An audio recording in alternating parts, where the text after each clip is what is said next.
Cool, as all good. Well, welcome to the After Party podcast powered by AFA. I'm your host, Connor Moroney, and today I'm joined by a very special guest, AFA member and Australian snowboard cross champion, Winter Olympian Belle Brockhoff. How are we? Yeah, good day. Amazing day. Yeah, well, you were just telling me before you just hit up training before. What did that look like? So we had early morning start. We went up. We left here around 6:15 a.m. and it was going up to Perisher. We had early morning GS, which is like foundational snowboarding for us. Yep. And we got to watch sunrise. It's beautiful, beautiful clear skies. And then we went to the park, hit some jumps, and then went to the start section and just pulled some starts, did some heats, which is like mini races, just to get that intensity up. Came home, and then I hopped on the bike and did just a 20K, bit of a high intensity 20K ride. So yeah, just got off the bike. And yeah, brilliant. I've seen you've been spending a lot of time on the bike lately with Zoom. Because it's quite interesting, because I mean, like, obviously to a lot of Australians, I would imagine that you wouldn't really understand or know the sort of training and whatnot that goes into being a Winter Olympian, and even something like as simple, well, not simple at all, rather. I mean, like, you see you guys snowboard and whatnot, and they probably just think it just, all that is just hitting the slopes and whatnot. What other training and whatnot do you guys really include into your training? So we're more like gym rats more than anything else. Like we spend like, well, I do like a main gym session in the morning, Monday to Friday. Yep. And in the afternoon it's cardio. And then on the Saturday I do like a longer ride, like a 2 to 3 hour ride. So it involves, like, it depends on what block we're in. So this block I've been in has been a little bit of strength, a little bit of upper body stuff, lower legs, and speed work. I'm doing a lot of sprinting, just because when we look at sprinters, they're very explosive with bringing their legs up and then down, which is what we do with a snowboard. You know, we bring our board up and we bring it down. We have to be explosive for the features that we're approaching. And then, you know, my board weighs 4 kilos, plus you got the boots, the binding. So it's like 6, 7, 8 kilos, kind of bringing up and down. So you want to make sure that your hip flexors are strong and you're explosive and you're stable. So I really enjoy the sprint training, and it's just been something that's that I haven't done in the last couple of years. So it's just something new, keeps things fresh. And I also love road biking. So I've been doing that quite a bit lately. And then that's just taken my cardio to a new level. So I'm really excited about that. And plyos, agility. We can get into cross training if you want. Like, you know, I was doing a lot of boxing in the past few years, mostly just to, but that's cardio, but also like increasing my focus threshold under pressure and fatigue. Definitely. Which is really important when you're on the slope, because, you know, you're spending 5-6 hour days during the race, and, you know, you may only get 5 runs in, but you have to keep that focus up, and you do get tired because it's also cold. Yep. So yeah, just kind of playing around with all kinds of different things, but a really good, strong strength, cardio, general fitness. Yeah. Have that as your base for sure. And what's your guys' team looking like at the moment? Do you prefer to kind of stick with the small team and people you're close with in preparation for like big events and whatnot? Or do you kind of like to mix it up and join other Aussies and stuff that are also training for similar stuff? Yeah, like I've got the OWIA, which is the Olympic Winter Institute of Australia, and that's they look after the border cross program along with other disciplines and different programs. Yep. But I'm with the border cross program, and we've got like a growing team of athletes. You know, we've got Adam Lambert, Adam Dixon, Cam Bolton, Jared Hughes, myself. We just got a new member, finally another female on the team. Josie Baff, and then we have Mia Clift, who's coming through development team, so I'm hoping she gets on the team really soon. And the thing about winter sports is that we have a very tight community. Everyone knows everyone, you know. And yeah, like for example, like Britt Cox, she's a mogul skier. Yep. I was competing against her in moguls when she was 8 years old and I was 9 years old. So you know, crazy. We still know each other. Like we still, it's like a long history. Like everyone knows everyone, and it's a small community, and everyone's, you know, I'm here with my best friend who's a ski cross athlete, Sammy Sim, and you know, she's a skier, I'm a snowboarder. but we still find benefit in training with each other. So Yeah, definitely, I could imagine. yeah, exactly. So like it's good, it's great being a team and we're tight and we're very lucky that we don't hate each other. But we have the opportunity to train with other teams. So yeah. Yeah, awesome. Well, yeah, I guess it's always great to be surrounded by people that are all sort of sharing a similar goal. But it's sort of perfect transitioning into what I was about to bring up, because obviously you said that everyone knows each other and you've been surrounded by some people since you're a child. And I've been reading a lot about you, and I've found out that you've got such a great winter sports background within your family as well. So what was the Brockhoff family household like growing up?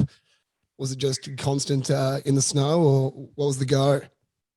Yeah, like so much. I don't know where to start really. I know there was about a Yeah, list of about 12 different Brockhoffs yeah. scattered out, taken over Well, the there's a whole lot of world Brockhoffs. There's a lot of Brockhoffs. in general.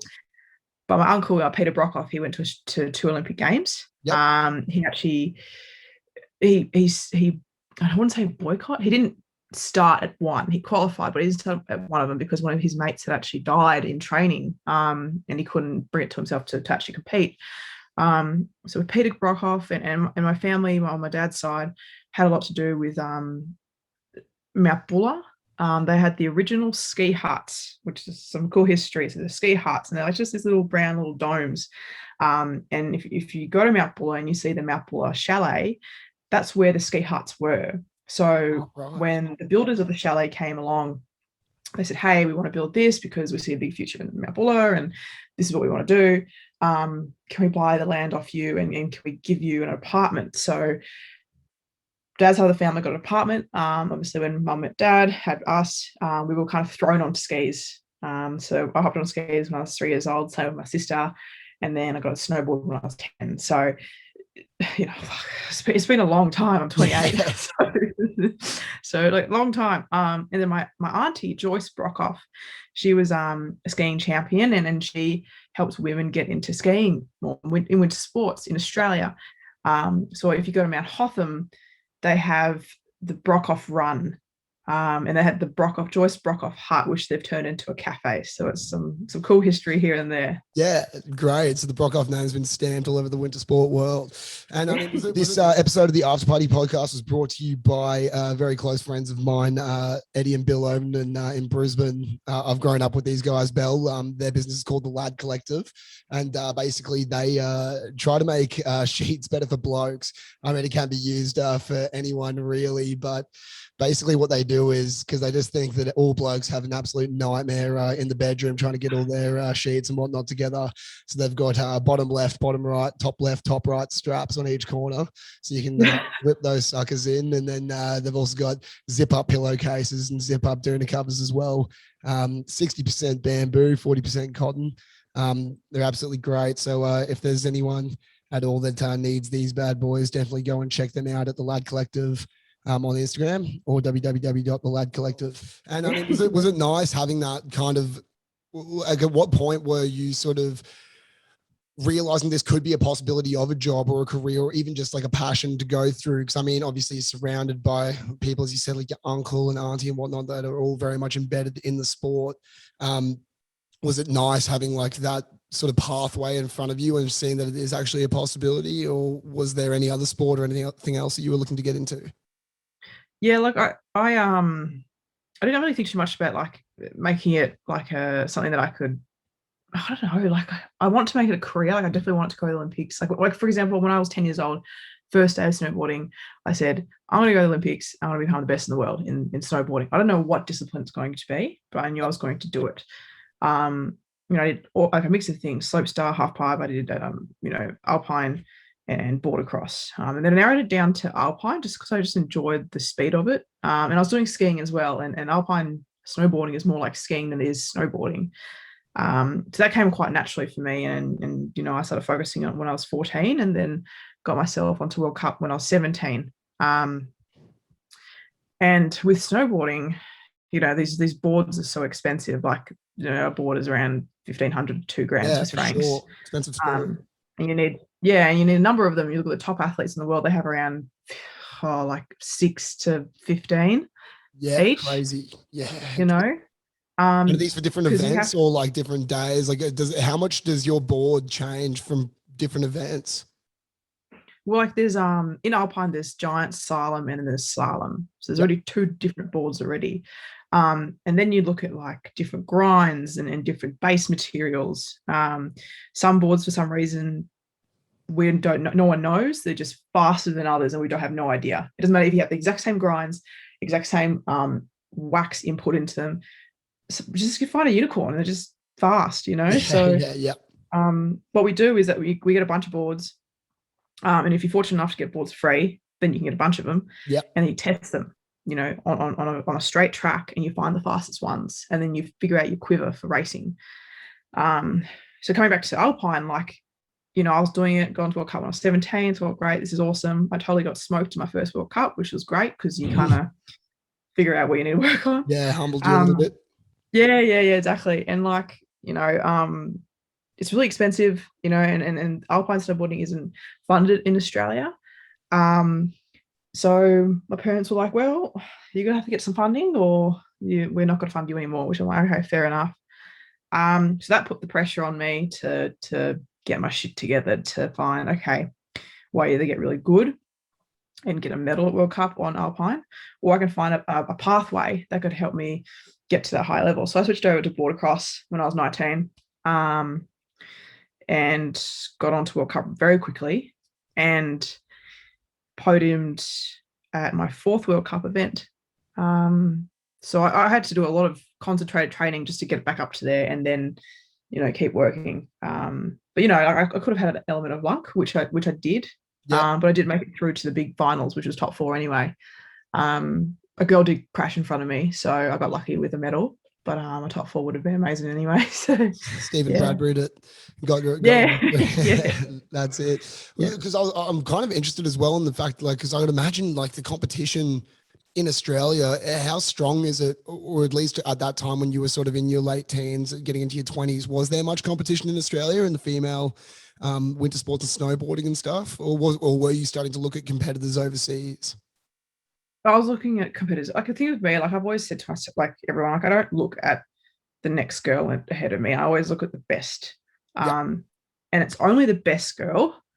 And then I look at the men. I don't look at anyone else. Yep. Because I'm like, why would you look at third place or fourth? You know, you can pick things here and there, but you know, same with aiming for a result. I never went for top 5. I never went for top 10. I went for gold, even if I was far off that level. It was just that extra push, you know, extra grit, that aggression drove me to get those results that I have. But yeah, like I looked at like the girls, obviously we're different body shape and we train it in like a different level compared to the guys. So I looked at like equipment that we were using because, you know, a guy could have a board that I can't ride, but another girl who's better than me could have a board that I could kind of get inspiration from and kind of create my own quiver. Yep. So that's what I did, you know, boots, bindings, boards, taking elements of my alpine background, and just creating all these boards for myself. So yeah. Yeah, brilliant. And I mean, there's also as well, like another thing is just I guess, I mean, with you doing it so young, as you said, being on skis at 3, has there ever been like a fear aspect to any of it? Because I'm watching you guys' videos and stuff, and like I've played a lot of rugby in my time. I've run up against some big boys and been smacked around and whatnot. But I look at what you guys do and I'm like, no, thank you. It looks absolutely ridiculous. You're speeding down like a missile. Was there ever a point where you did have to overcome fear, or were you just out of the pocket straight away as soon as you got onto the board? Yeah, like I had a little crash that kind of scared me out of border cross when I was 12. Yep. Which is why I focused on Alpine GS, because you didn't have 3 people around you kind of battling for the fastest line that you wanted to take as well. So that's why I made the switch. And eventually I was like, all right, let's go back to border cross and give it a hot go. And I just had this send it mentality. I think when you're in teens as well, you don't have fear. Yeah, So you no, kind of go for it. But at that point, you know, I had gotten over that fear, and I was at this point, I was like, yeah, let's go for it. I did, and then my knee injury happened when I was 25. And at that point, it's a long story short, like fast tracked. And from this when is I was when this is when you've done 25. your ACL. Sorry to cut you off. So Yeah, this is yeah, your yeah, yeah. ACL. Yeah. Yeah, ACL. 2017 is when I did my first ACL. I did it a second time that year. Did the full knee reco in 2018. And from 2018 to now, 2021, I've finally mentally gotten that confidence back and probably better. You know, that confidence has just not been there until this last season, which was amazing. And that's another thing that we can talk about as well. Yeah, definitely. We'll work up But to it, yeah, but we can discuss now. I mean, like, so yeah, for those that don't know, obviously, yeah, you'd had an ACL injury too. Was it both knees or was it just the same one? just the same one, thank God. Same one, thank God. Yeah, I mean, you don't want it to happen at all. But Yeah. your sport, as you were saying before as well, it's so knee dominant. I mean, like Yeah. the way that you guys are elevating and jumping up and down like that. I mean, when you first had done it, were there talks of potentially not being able to get back on the board or? No, I think it's just like with today's science and tech, like I think we're very lucky. Had it been like 10, 15 years ago, or even like more recent, like that would have been a career-ending thing for me. But you know, we just start rehabbing day dot. So the day I did it, we were rehabbing. And actually, when I did it, that run, I was at the World Champ course in 2017. I was testing, so it's a bit of a guinea pig thing. So there's a bit of a danger to it, but I've been testing leading up to that, so I had no worries. I was having a lot of fun. It was a challenge for me, but I had fear in the start gate. I wasn't sure. I didn't take the time. I was young.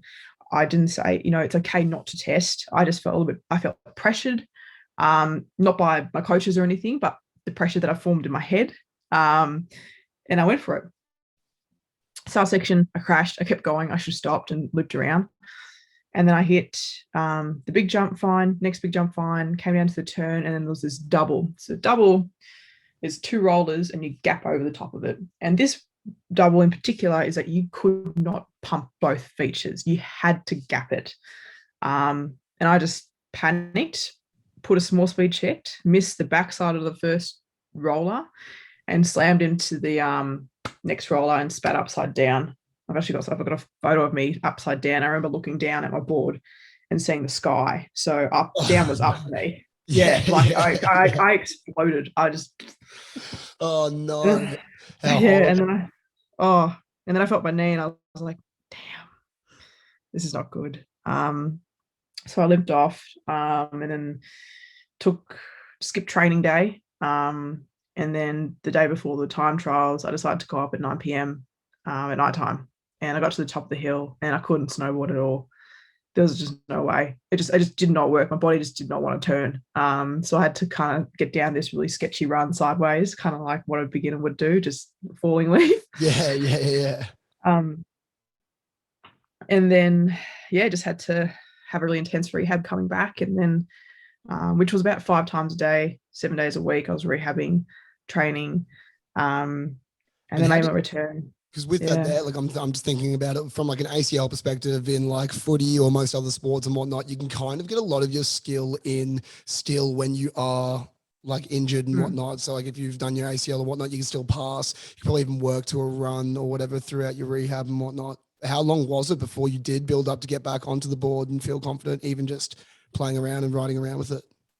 4 months, but 4 months. It was very intense, like rehab, because I was on a time frame. Like there was 11 months to Olympic Games in Pyeongchang. Right. So that's what you had to make it for. Oh my God. Yeah. So how are you looking at the 4 month mark?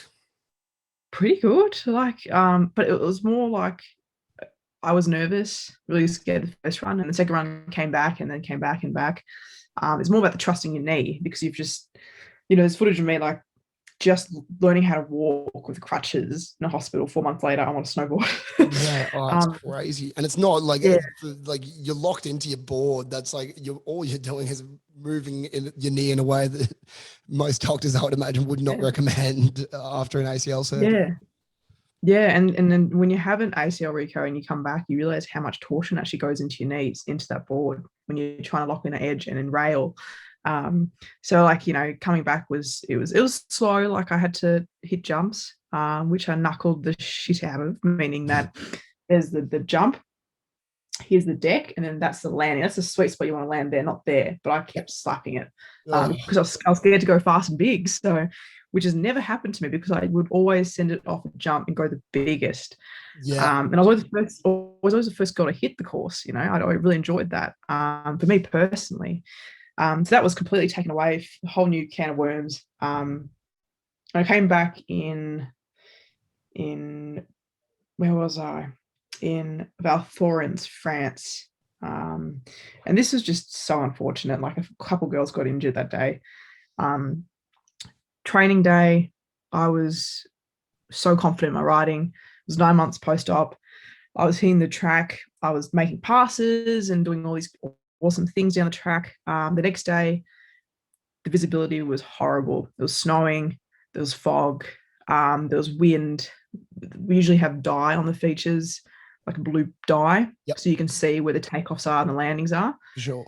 Every time they sprayed it down a layer, it would just get covered.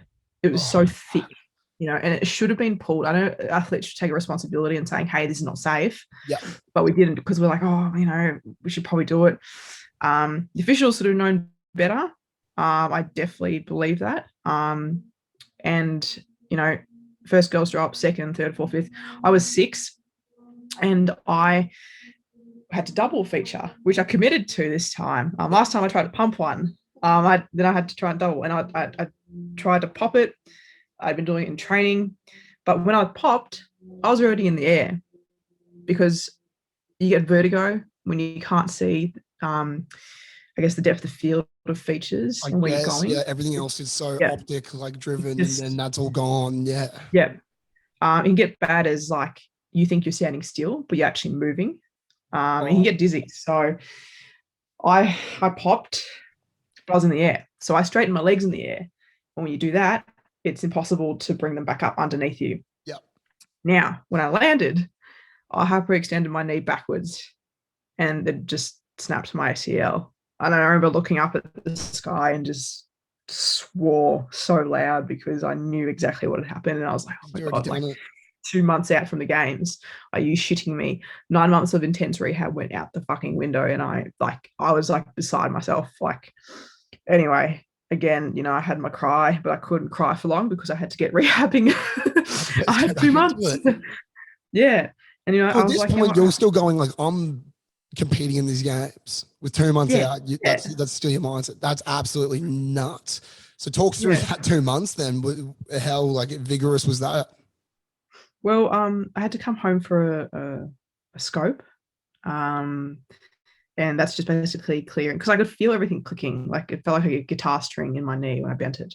They had to clear out the cartilage, kind of do cartilage damage. Basically, when I hyperextended, the bones came back and scraped off all the cartilage. So I had to take out the old ligament, a few other pieces in there, clean it up, and I did another intense rehab and training session in the gym with a knee brace on. There was a lot of impact stuff, so I can get used to, there was bone bruising as well with the cartilage damage. So I had to get used to, I guess, working through that pain and building up the tolerance. But then I had to prove, like, to my team that I was ready to compete. So I had to compete at a World Cup, which was Feldberg, Germany. And I got third in time trials, which was awesome. And then finished up 8th place overall. I finished 8th because I was scared, and I wasn't sure what the girls were doing, so I was a bit hesitant. So I was just hanging on just through the heats. I wasn't attacking, because I was riding without an ACL. It was the first time I was racing without an ACL. So it was just all very confronting for me. Definitely. But yeah, I did that, and then the games came around, and that was another. Oh my God, yeah, that was another thing completely. So the games after that was a bit of a shit show, was it? Yeah, like I rode like a pelican on meth, really. Like that was my performance. I want it to go because, if I didn't, then I would regret it. Yep. Very happy that I did do it. And how often do you get to go to the games? Like, you've qualified and exactly. I want to go. And why not? Like, I don't know many people who have competed without an ACL. So I thought, you Yeah, know what? I think you'd be If I'm up a on that first, list. sure. Yeah. Yeah. Well, Um, it's so crazy as well because you guys are going to just the craziest places all over the world. I mean, like it's not your mm. usual areas like that. I mean, was a lot of the traveling? Because I imagine you would have had to do it quite young as well. Was a lot of that done yourself, or would the family go with you, or just a coach, or what were those sort of experiences first, like heading over to Europe and all that sort of stuff by yourself? I was traveling overseas since I was 11 years old. And we had different programs that we would go to different, like we went to Aspen for a couple of seasons. And I stayed with my godfather, and I went to the AVSC club there, and joined the snowboarding team and did a training there. And then I went to the SSWSC, which is the Sandborough Springs Winter Sports Club, which is where I started my alpine racing days, 14 years old till 19, sorry, 18. My mum would follow me until I got to World Cup, and then she would just let me do my thing with my team. So yeah, like we go over around November, start of November, and then kick off the World Cup in December, come home for Christmas, New Year's, head back overseas again, and then end of March is when we'll come home. I think this Winter Australians, they have it harder than any other team overseas because it takes us 24 hours in flying time to get there. Yeah.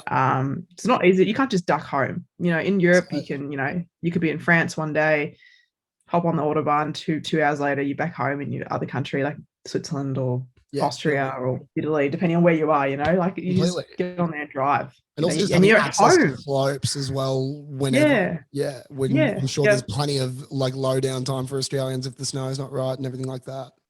Yeah. No, exactly. And we're always living out of our bags. So we're kind of used to Yeah, it. You know? for sure. And we'll go into your first World Cup championship. And that was through 2015-16, Was that the first win? 2016. Yeah. It's my first win. It was the end of the season. And I actually shared it with my late teammate, Alex Jumpy Bullen. He won the men's that day. So it was the first time in history that for Australia that male and female won a World Cup at the same venue. And we were at Bikira Barret in Spain. And we were on a course that really suited us. And we have a very aggressive, powerful riding style, and the features just worked. And we were a good headspace. And Chumpy wasn't having the best season the season that he wanted. And he got the result. I got my first win, so it was quite an emotional World Cup for us. It was really cool. Yeah, definitely. I saw as well with Chumpy. There's a new thing you guys are doing. Is it shredding for Chumpy? Yeah. So You want to talk about that a little tomorrow. bit at all? Yeah. So that's tomorrow. We're going up tomorrow morning, and then it's just like remembering Chumpy because it's been 1 year. It's gone so quickly, but Yeah. yeah, we're just getting a small group of people together, and we're just going to ride together. It's similar to a paddle out. Yeah. Yeah, brilliant. No, because he seemed like an absolute legend. I saw when that happened last year. It was absolutely horrible. But it sounds like he was the most hectic dude. He looked like he had his fingers in all the pies, always doing something extreme. So he seemed like an absolute legend. And was it nice having that confidence finally afterwards? Because I mean, I've heard you say like in the past that probably was one of your favorite achievements, winning that Yeah. championship there. What was that like? I mean, building up, because I mean, obviously you're very modest and bring it down a little bit, but I mean, you said there was a couple of like years before where you had those like third places, finishing eighth and whatnot, and then Yeah. finally getting that win. Was it just absolute scenes out there? Yeah. Like everything just clicked. Well, and people had said to me, don't worry about like things got to click for you and you're going to be up on that number one spot. So like when I got my first podium was when I was 19, 2012. And then there was a long gap. And that happens like when people first hop on tour, they're very excited, have all this energy, and they do really well. And then there's nothing for a long time. Yeah, okay. Yeah, and like I was competing against girls who had been in the sport since they were 16, like quite early on.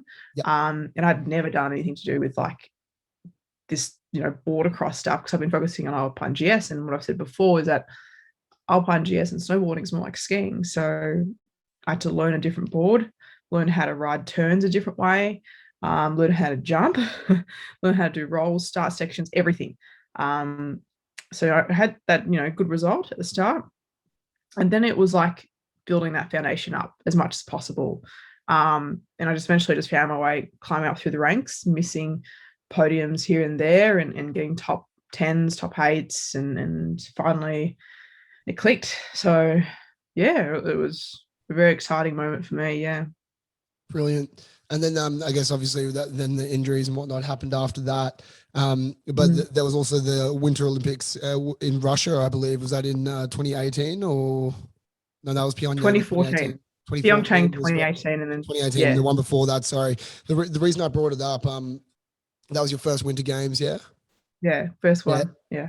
Brilliant. And so, I mean, at that time as well, going into Russia, I've read that you've had linkage with, I think it's the Principle 6 campaign, and over in Russia there. What was that whole experience like? And if you want to sort of talk about that campaign and whatnot there. Yeah, so like basically it was just being able to be you without being discriminated against. In Russia, like they aren't too kind to the LGBT community. And that was amplified. Like any sort of issue in a country, these things get amplified in Olympic Games, and I'd just come out and I said, look, you should be able to express who you are as a person and be who you are, and not have people attacking you on the streets, which they were in Russia. I met one guy, one Russian, actually, when I was in Russia, and he gets bashed up weekly. Like 2 days before meeting him, he had people, like this gang of people, make him drink his own urine, and do all these things that like are so dehumanizing and just stuff that you shouldn't be put through as someone who identifies as gay, or even if you're just going through figuring yourself out. Like you shouldn't have that, because to be crucified for it. Yeah, exactly. So that was something that I wanted to speak up against. And you know what? Like 21-year-old puppy, definitely very excited at Olympic Games. Definitely said things that I could have said better. Yep. And that's not to put blame on anyone else but myself. I just didn't know. Younger. You're just not like, you don't have as much of like a knowledgeable brain as you would now on a certain topic. No, not at all. Like they say, like, your brain, it's not an excuse again, but you don't fully develop until you're 25. Like, we'll hold on to that then. Yeah. So and I didn't know like the extent of like how big the media is in Olympic Games, and just things were twisted this way. And so I really got a good feel for what media is like and how things can get twisted different ways, and that. So that was kind of scarring for me. But yeah, I still stand by, like, we should live in a world where we can be ourselves, and still countries are coming along slowly. Like, for my mum, she's from Malaysia.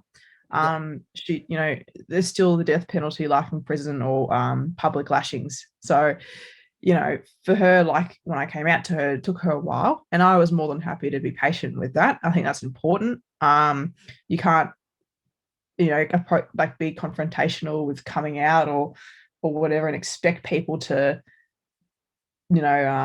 accept it straight away. Sure. It's just being open-minded to people's cultures. Backgrounds. Yeah. And in time, like they always come around, Yeah, definitely, for sure. And I mean, as you said, like, I mean, the media of it all being so big at the time, did that throw you off or anything like that, entering into your first games at 21 and like sort of having I think we're cutting out a little bit there. We're all good. Cool. This episode of the After Party podcast was brought to you by Bremont Watches. Great thing having Belle in here today. She's sponsored by them and has a lot of likes with the company. So we'll give it over to her. And how's your experience been with Bremont? Yeah, so far so good. I mean, they've shown great interest throughout my injury and in my returns. So I'm very grateful for them. And I've yet to pick up my watch, which I'm really excited about, but having a really hard time picking out which one I want, because there's so many beautiful watches there. But right now, my favorite one so far is the Stephen Hawking watch, part of the Stephen Hawking collection, and it is beautiful. It's quite a big fat watch, But if you look at it on the underside, there's a meteorite piece in the watch. And there's there's a piece of meteorite. There's 4 bits of oak from his desk that he used to work on and think about the stars and the way that the universe works. And around that is like the night sky, the stars of when he was born, including one of his equations. And on the face of the watch, there's a pattern of the black hole. So it's a really cool watch with a really cool story behind it. Yeah, Matt, hopefully you're rocking that one soon. Hopefully I can get my hands on one of those as well. It sounds so awesome. Well, if any watchers at all want to follow Belle's actions and get their hands on a Bremont watch, check out their website at www.bremont.com.au or check out their Instagram at Bremont Watches. That's all right. You're back. You're back. Cool. No, that's all good. I think it's still recording and everything's looking fine. Sweet. Basically, just what I was saying was like, did it throw you off at all having such huge media presence, also sort of directed at you and being so involved in it when you're also there to compete? Yeah, like a little bit. Like it's all new, and you can't. Your team can prepare you as best as possible. Hey, this is what's going to be like. Yep. But once you're there, it's so different. How you do things, where you take your boards to get looked after, like how you enter the village, accreditations, like security, different things going on, excitement. You may have like my family wasn't there at the time, but different athletes who had first Olympic Games had their family there. So that's another distraction. Like media, always there when you do each lap of your run or time trials, they're there putting a microphone in your face, asking you these questions. So like you're immediately out of routine. Like so it's something that you're not used to. Some athletes do better than others. Some don't. I was definitely a puppy. Yeah. For sure. Yeah. And do you think like all those experiences now though definitely have built you up to be like, so obviously next to Winter Olympics Games is 2022. Do you feel like at that point you've gone through all the like every possible high and low of media and training and injuries and whatnot, that you feel pretty prepared for anything for these coming ones? Yeah, like I feel as prepared as I can be. Like, I'm really happy with this lead up. Like I'm up here doing on my own sort of initiative training with the younger development girls and also with my best friend Sammy. Like it's just keep ticking boxes, hitting those little goals that I have that lead up to the big one. But at the same time, we don't have that type of hype and attention than we do at the Olympic Games. Usually Australia gets behind Olympic Games, winter sports, and then it dies off. So, and the only people who like follow you personally or are fans of you or part of the winter community, like they know what you're doing each year. And we have World Cups on every single year. Sure. And it's the same athletes every single year, the same games. It's just more hype around the games. So yeah, like I feel good. But things always pop up here and there. Like you just have to adapt wherever you can. Yeah, definitely. I was going to say, is there, what's the sort of rivalry like in the snowboarding world? Because I mean, I could imagine it could get a little bit like heated at some points if you guys are constantly around each other year in, year out, as you said, in these like sort of tight-knit areas.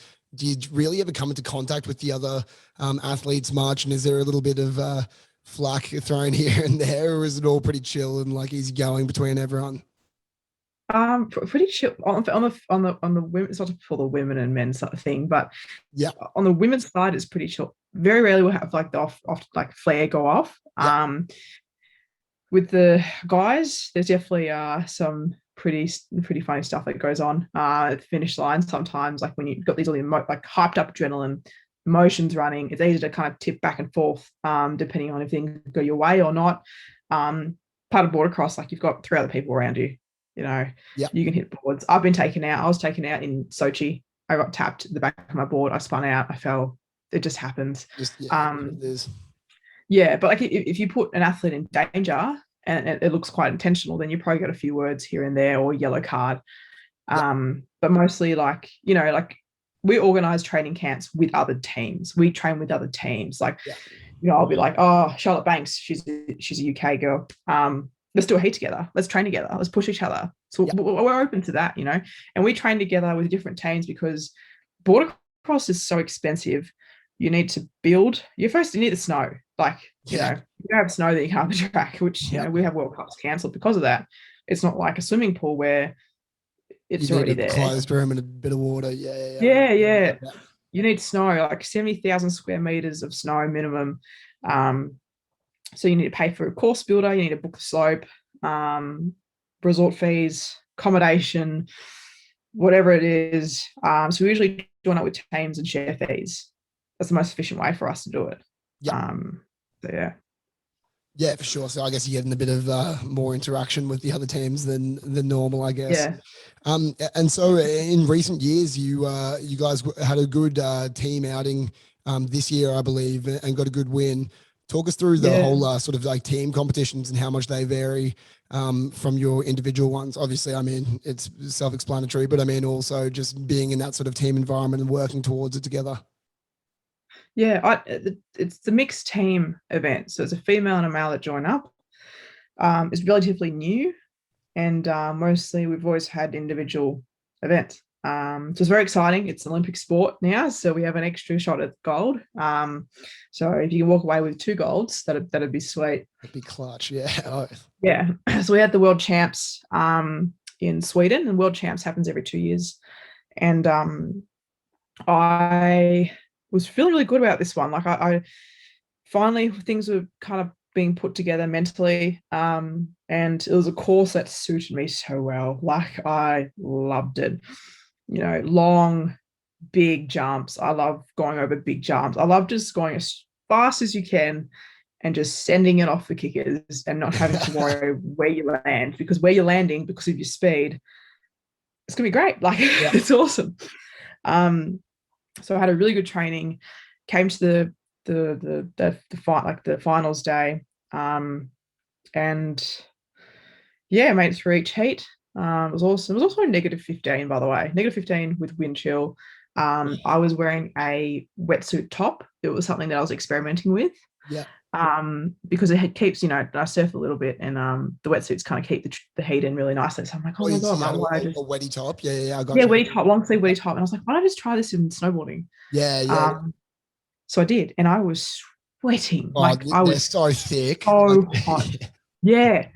So I had that, my body armor, and my jersey. And I bought these puffy pants from Amazon for $80. Yeah. And they were zip off ones. So I was like kind of Michelin man leg. Yeah. And I was sweating. Like everyone was inside in the heaters, and I was outside because I'm like, oh my god, like this is so hot here. Bad regrets. Anyway, yeah. Anyway, you know, I had a good time trials, got into heats, made it through the heats, got to the big finals. And I was just thinking, oh, that sun is starting to set. I hope it doesn't blind us.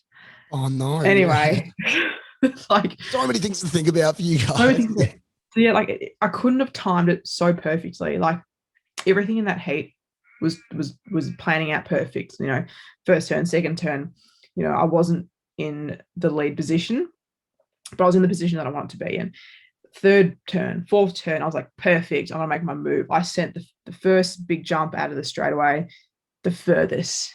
Ava Semkova from Czech Republic, she says, I remember looking up and seeing your board on top of my head. Like you went much, and then that was something that carried my speed better.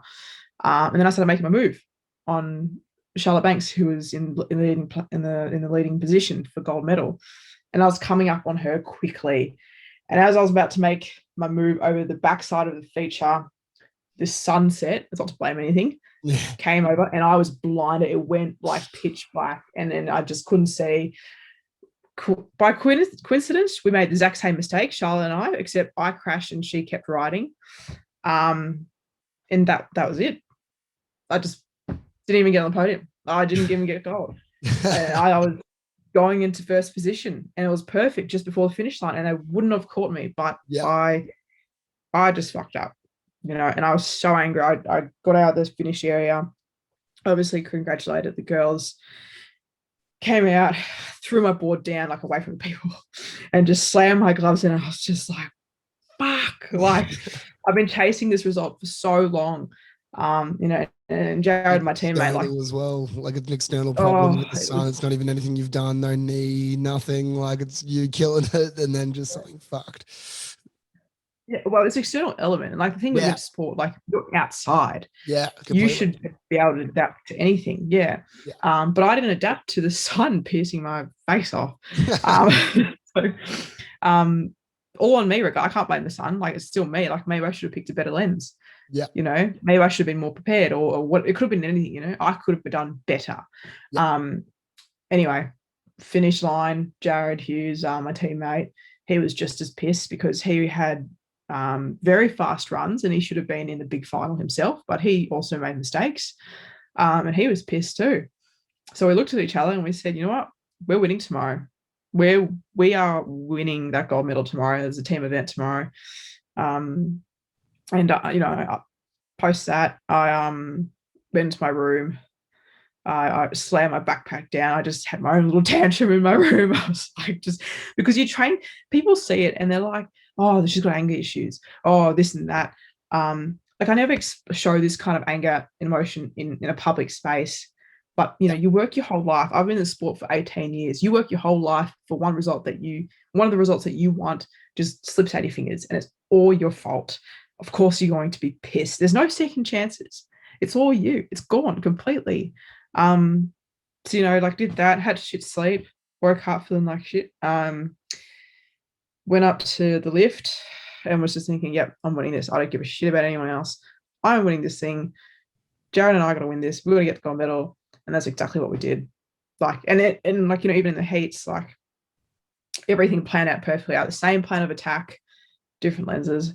I rode past each girl each time, same moves and everything. Yeah, it was a bit of a draft, but I had to time things perfectly. And in the finals, like I was overtaken by a couple of the girls in the big finals, which I was like, oh my God, thank God, because we had the biggest headwind. Right. Yeah.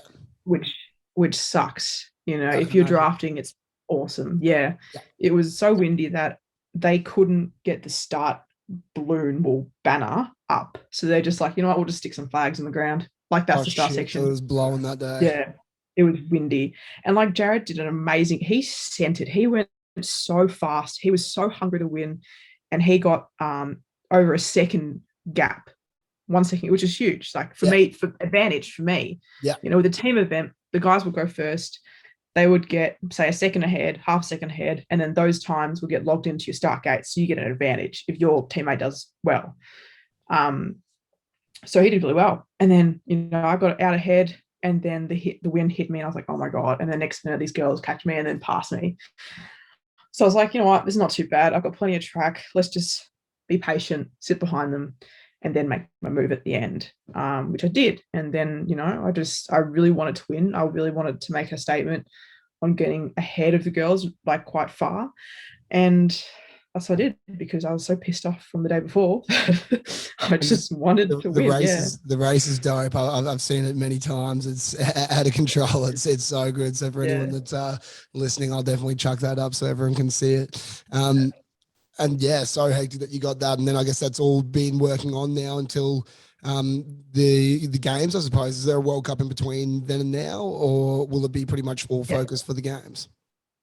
So we've got, obviously the games is the main goal, but I'm not thinking about the games. It's just the World Cup's leading up to the games. Yeah. So like December again, on my story I've posted, which will go away, but the schedule is out for the World Cup. And normally we would have the test event for the Olympic Games 2 years before the Olympic Games, but because of COVID, it has to be postponed. And it's in December. We're going to China in December to do a test run for the games. I don't know whether it happens, but usually with these things, they rent a crowd to see how things, the flow of people and what they need and whatever. Yeah, they do that. It's weird. Anyway, it works. Sign me up. Yeah, so it's going to be interesting coming into Beijing, the home of COVID, and definitely a few other things that have been happening. So I'm sure it's going to be an extremely annoying couple of months at times, but it'll be I'm sure you'll be all good. How's the head, by the way? I saw you had the gnarliest stack recently. I had a gnarly stack. My physio thought I broke my neck. Like it was probably like, he was like, I thought that you were going to lose feeling in your legs. And I didn't realize that he was saying, like, thinking that, because like when I was in the ambulance, because I had my boots so tight, I was like, oh my God, I need my boots to loosen up because I can't, my feet are tingling. Yeah. Like, and he thought that meant that I had spinal damage. So he was freaking Everyone's out. freaking out.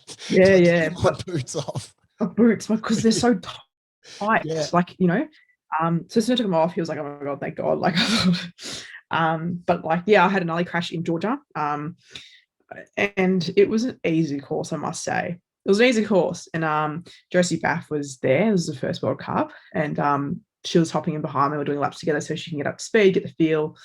I said to her, okay, this is a great course. It's not too hard. It's pretty cruisy. And then I don't know what the hell I did, but I never crashed in the start section. I really, really fucked up. Oh no, it looked exactly. Yeah, it was the start. Hey, it was the start. Figure out like what was going on. Oh, I just, instead of bringing my legs up, I brought my body weight down into that takeoff, which just basically just poo spat me in the air, and I just spun around. And I just fell, and my head, basically, my neck folded over this shark fin feature, which is a pointy feature like this, and it cracked my helmet. It flew off. My goggles flew off, and then because it was a shark fin, there's another drop after that, and I just knocked my head. And if you look at footage, you can actually see my arm slapping down on the ground, and as it comes up, you can see my wrist going all wobbly and like floppy, something like out of the first Harry Potter film. Yeah, like that. So anyway, Lindsay Jacobellis, she's like the most successful border cross racer ever. Rushes over, like throws her board, rushes over, stabilizes my head. She goes, your helmet's just flown off, you hit your head pretty hard. And I was like, okay. And later that night, she was like, you were staring straight up without blinking. And I was like, no, I wasn't. I had my eyes closed. Apparently, I blacked out and my eyes were like open the whole time. Like, yeah, I could hear people. It was gnarly. Anyway, they put a big neck brace on me and took me to the ambulance. Took 20 minutes to get down to the hospital. Got a CT scan, 2 x-rays. I had to get local anesthetic. I was going to post a video of the doctor like putting in this huge needle through all the layers of my wrist. And people who are watching the podcast, that's the scar, if you can see it. Yeah. It's a big plate through there and 7 big pins through here. So yeah, he basically had to put it back into place because it broke and slid down. So my wrist looked like a fork, which was definitely not great. And it wasn't painful. That was the weird thing. Yeah, right. Just the adrenaline getting back to the head as well. It kind of just sends you into no man's land for a bit. Yeah, pretty much. And it took me 10 minutes to realize where I was. Yeah. So I broke my wrist. I was like, oh, I feel sprained, like whatever. And Bondi, my physio, Ben Bond, we call him Bondi, said, yeah, you probably break your wrist, like sprained your wrist, don't worry about it, like you have no pain, like whatever. And I looked down in the ambulance, right, and I'm like, that doesn't look right. So I started like moving it around, playing with it. I was like, oh, that kind of hurts a little bit. I tried to like put it back in place. But yeah, like he took, when we got to the hospital, Bondi took my glove off and he goes, oh my God, you've definitely broken it. That's not normal. So yeah, put it back in place. It was just a big dude. He was using his whole body weight, yanking this wrist back in place. And he had his friend hold my arm back to have that, I guess that pull and stability. And yeah, like that was it. Had to have surgery in Switzerland because the optimal time frame is within 2 weeks of breakage. And I had quarantine to do for 2 weeks. So I couldn't go home and sit there with a broken wrist. Chill, yeah. So it was interesting. I've never had surgery in Switzerland before, but yeah.